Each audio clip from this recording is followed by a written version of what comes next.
بسم اللہ الرحمن الرحیم. ناظرین السلام علیکم. پروگرام ہے باخبر، میں ہوں یاسر رحمان. آج کے پہلے موضوع میں ہم بات کریں گے اس خط کے حوالے سے جو سابق چیئرمین پی ٹی آئی اور بانی عمران خان کی ایما کے اوپر یہ لکھا گیا. یہ خط لکھا گیا آئی ایم ایف کی ایگزیکٹو ڈائریکٹر کے نام، جن کا نام ہے کرسٹینا جارجیوا، اور ان کے نام پہ یہ خط لکھا گیا.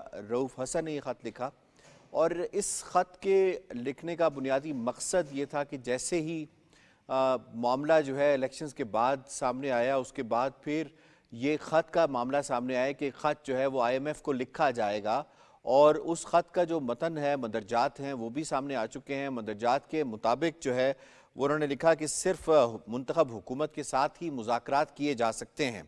پی ٹی آئی پاکستان کی سب سے مقبول سیاسی جماعت ہے. خط کے مندرجات کے مطابق انہوں نے لکھا کہ آئی ایم ایف سے مطالبہ کیا گیا ہے کہ کسی بھی مالی ڈیل سے قبل معاملات کو دیکھ لیا جائے. قومی اور صوبائی اسمبلی کی کم از کم 30% سیٹوں کا آڈٹ کروایا جائے. اس خط کے حوالے سے کافی ریئیکشن بھی پاکستان کے اندر آ رہا ہے، سیاسی حلقوں میں آ رہا ہے، معاشی ماہرین کی جانب سے آ رہا ہے. جو سیاسی حلقوں میں آ رہا ہے اس میں سابق وزیر اعظم محمد نواز شریف صاحب نے کہا ہے کہ خط لکھنا ملک دشمنی کے مترادف ہے، کوئی اور ایسا نہیں کر سکتا جو بانی پی ٹی آئی نے کیا ہے. اسی طریقے سے جو شہباز شریف صاحب ہیں، ان کا یہ کہنا ہے کہ بانی پی ٹی آئی کا آئی ایم ایف کو خط ایک ملک دشمنی سے بڑھ کر ہے. اور حمزہ شہباز شریف نے کہا کہ 9 مئی کی طرح معیشت کو بھی آگ لگانے کی تیاری کی جا رہی ہے. نگراں وزیر اعظم کا اس حوالے سے یہ کہنا تھا کہ پی ٹی آئی کا آئی ایم ایف کو خط غیر ذمہ دارانہ ہے. آئی ایم ایف انتخابی معاملات کا فورم نہیں ہے، اس خط کا کوئی اثر نہیں پڑے گا. جبکہ کچھ معاشی ماہرین ہیں، ان کے مطابق یہ خط ایک مس فائر ہے، اس سے زیادہ کچھ نہیں ہے. آئی ایم ایف جو ہے وہ مالی معاملات کو دیکھتا ہے، وہ کسی بھی ملک کی اندرونی سیاست میں نہیں پڑتا. اس پر ذرا ہم اپنے پینلسٹ سے ان کی رائے جاننے کی کوشش کریں گے کہ خط جو ہے اس کے لکھنے کا مقصد کیا تھا. کیا نئی بننے والی حکومت کو کے اوپر اثر انداز ہونے کی ایک کوشش تھی یا ہے؟ اور اس کے ساتھ ساتھ ہم مزید یہ دیکھیں گے کہ کیا اس خط سے پاکستان اور آئی ایم ایف کے درمیان جو تعلقات ہیں اس پہ کوئی اثر پڑ سکتا ہے؟ کیا وہ نظر ثانی ہو سکتا ہے؟ کیا جو ڈیل ہونے جا رہی ہے یا نیو ایگریمنٹ مارچ کے بعد سے جو مذاکرات شروع ہوں گے، کیا اس پر کوئی فرق پڑے گا؟ ان معاملات کے اوپر ذرا بات کریں گے، ان سوالوں کے اوپر بات کریں گے. سب سے پہلے تعارف کروا دیتے ہیں اپنے مہمانوں کا. آج ہمیں اسلام آباد اسٹوڈیوز میں جوائن کیا ہے شنیلا عمار صاحبہ نے، ہمیں جوائن کر رہے ہیں ڈاکٹر فاروق عادل صاحب، اور سجاد انور صاحب لاہور اسٹوڈیو سے ہمارا ساتھ دے رہے ہیں. محمد نوشاد علی صاحب نے ہمیں اسکائپ کے ذریعے جوائن کیا ہے. آپ تمام پینلسٹ کو خوش آمدید کہتے ہیں. سوال ہوگا شنیلا صاحبہ آپ سے، آئی ایم ایف کو لکھا گیا خط قومی مفادات کے برعکس اور پی ٹی آئی کی منفی سیاست کا کیا یہ تسلسل ہے؟ یاسر، یہ منفی سیاست نہیں ہے، یہ ملک دشمنی کی سیاست ہے، یہ ریاست دشمنی کی سیاست ہے. اور یہ جیسے 9 مئی ہوا تھا تو یہ معاشی 9 مئی کرنے کی کوشش کی جا رہی ہے. 9 مئی کے اوپر انہوں نے شہداء کی یادگاریں جلائی، اور اس وقت یہ چاہ رہے ہیں کہ غریب کا چولہا نہ جلے. اور عمران خان صاحب کی یہ پہلی دفعہ نہیں ہے، یہ وہی تھے جو اپنے دور میں جب آئے تھے انہوں نے اس وقت بھی لوگوں کو کوئی ریلیف نہیں دیا تھا، اور جاتے جاتے آئی ایم ایف کا معاہدہ ختم کر کے ملک کو ڈیفالٹ کے کنارے پہنچا دیا گیا تھا. تو اور اس کے بعد جب وہ سیاسی جلسے کر رہے تھے تو اس کہتے تھے کہ اگر ہمیں اقتدار میں نہیں لانا ان لوگوں نے تو ہم ملک کے اوپر ایٹم بم گرا دیں. ان کی سوچ ہمیشہ سے یہی رہی ہے کہ یہاں ہم اقتدار میں رہیں، اگر ہم نہیں ہیں تو یہ ملک بھی نہ رہے. تو ان کی طرف سے ایسا خط لکھا جانا جو کوئی نئی بات یا اچنبے کی بات ان لوگوں کے لیے نہیں ہے جو ان کی سیاست کو سمجھتے ہیں. اور جو آئی ایم ایف ہے انہوں نے بڑا کلیئرلی پہلے بھی کہا تھا کہ ہم نئی حکومت کے ساتھ پالیسیز کے اوپر کام کرنے کے لیے تیار ہیں. پاکستان کا سیاسی جو الیکشن ان کا انٹرنل معاملہ ہے. دیکھیں بنگلہ دیش کے اندر حسینہ واجد جو ہے وہ 5ویں دفعہ آئی ہے، وہاں کی اپوزیشن جو ہے وہ الزام لگا رہی ہے ان کے اوپر دھاندلی کا، لیکن کیا انہوں نے کسی ادارے کو لکھا ہے کہ آپ ہمارے ملک کو قرضہ نہ دیں، امداد نہ دیں، بلکہ آپ یہاں پہ آئیں، آ کے این جی او سے آڈٹ کروائیں. ٹرمپ کا الیکشن جب ہوا تو امریکہ میں یہ کہا گیا کہ جی روس نے ہمارے جو تھی مشینیں ہیک کر لی اور ٹرمپ جو دھاندلی کے ذریعے آیا. لیکن کیا انہوں نے کسی اور ملک کو خط لکھا؟ کیا انہوں نے کسی اور ملک کو آپ دعوت خالدہ دی؟ جا کے حوالے سے بات کریں گے، انہوں نے کچھ نہیں لکھا اس حوالے سے. نہیں لکھا. پھر اب انڈیا کے اندر آپ دیکھ لیں کہ اپوزیشن کہہ رہی ہے کہ ای وی ایم کو ہیک کرنے کی سازش ہو رہی ہے، مودی جو ہے وہ الیکشن کو ریگ کرے گا، لیکن وہ کسی اور ملک کو نہیں کہہ رہے، وہ اپنے ملک کے اندر سیاست کریں. ہمیں بھی اپنے تمام مسئلے اپنے ملک کے اندر بیٹھ کے حل کرنے چاہیے. آپ کو الیکشن کے اوپر تحفظات ہیں،